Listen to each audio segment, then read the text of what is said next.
Allez, on va parler d'un truc qui frustre absolument tout le monde dans le B2B. On passe des heures, des jours sur une proposition commerciale, on est convaincu de sa valeur, on l'envoie fièrement, et là, la réponse tombe sèche, c'est trop cher, c'est rageant. Mais si en fait cette objection n'était qu'un leurre, qu'un écran de fumée qui cache un problème bien plus profond?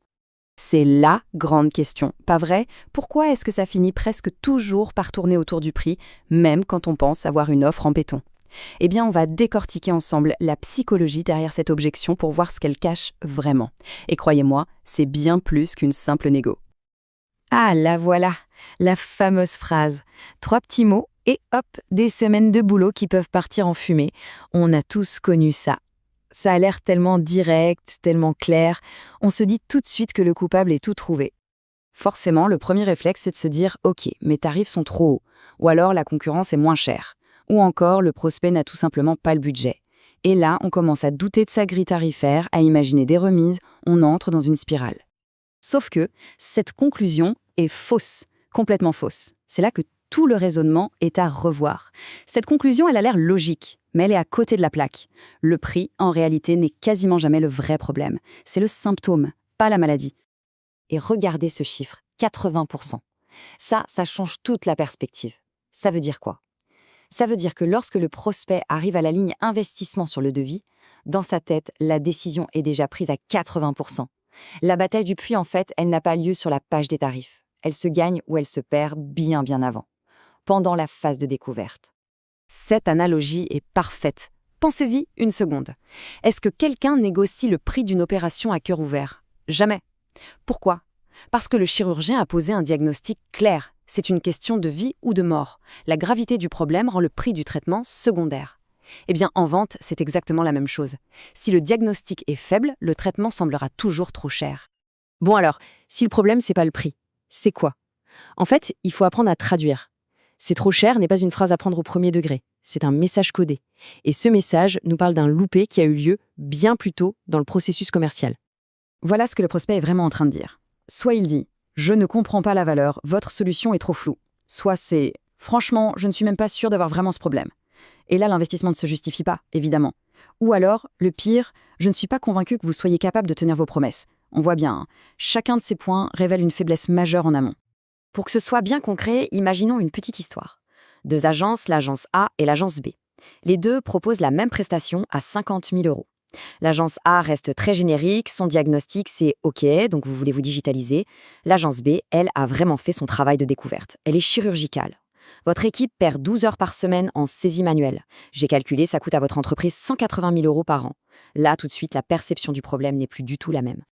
Et ça continue. L'agence A, dans sa proposition, elle balance une liste de 15 livrables. C'est un catalogue, quoi. L'agence B, en revanche, chaque ligne de sa proposition est directement connectée à l'un des problèmes identifiés et chiffrés. La différence est énorme. L'une vend des tâches, l'autre vend une solution à un problème qui coûte cher. Et le résultat, il est sans appel. L'agence A se prend un 50 000 euros, c'est trop cher, on peut faire 35 000. Le prix semble sorti d'un chapeau, donc il est négociable. Pour l'agence B, la réaction est tout autre. 50 000 euros, c'est logique. C'est un investissement intelligent pour arrêter de perdre 180 000 euros par an. Voilà. Même prix, 2 process complètement différents et des résultats aux antipodes. Ok, maintenant qu'on a bien compris le fond du problème, passons à la pratique. Il y a 3 erreurs classiques, 3 pièges dans lesquels beaucoup tombent au moment de présenter les tarifs. Et ces erreurs, elles détruisent la perception de la valeur et ouvrent un boulevard à la négociation. L'erreur numéro 1, la plus fréquente, c'est ce qu'on pourrait appeler le devis de plombier. Le détail à la ligne, tant de jours hommes de designer, tant de jours de dev. Le problème, le client se met en mode comptable. Il ne regarde plus la valeur de la solution globale, il décortique le coût de chaque ressource. Et là, c'est la porte ouverte à « Ah mais le designer senior 2 jours, c'est pas un peu beaucoup, on pourrait pas faire 1 jour et demi ?» Et voilà, la valeur globale est complètement pulvérisée. Alors comment on fait ? La solution, c'est de packager par la valeur. On arrête de vendre des ressources, on vend des résultats. On regroupe les actions en grandes phases, avec un bénéfice concret à la fin de chaque phase. Par exemple, au lieu de 2 jours de designer, on vend la phase 1, diagnostic et stratégie, qui délivre une vision claire et un retour sur investissement validé. Ça change tout. La conversation ne porte plus sur le coût de fabrication, mais bien sur la valeur du résultat. Deuxième erreur fatale, présenter le prix trop tôt. Il y a un biais psychologique très puissant qui s'appelle l'ancrage.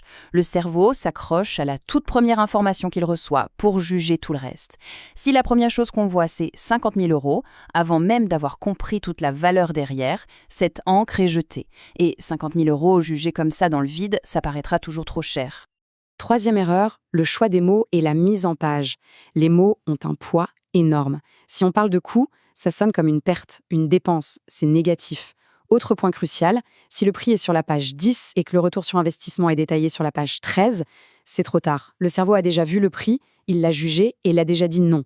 Il faut absolument que le prix soit toujours présenté juste à côté de son bénéfice.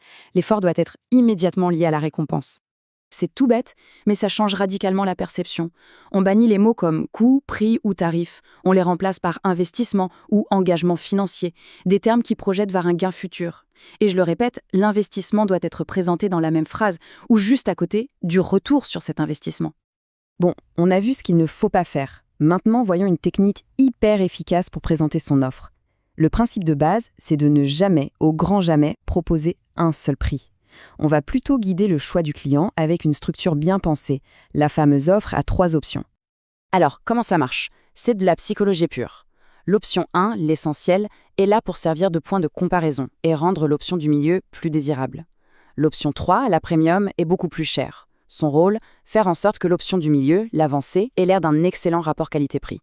L'objectif, bien sûr, c'est de vendre cette offre du milieu, celle qui résout 100% du problème. On change complètement la question dans la tête du client.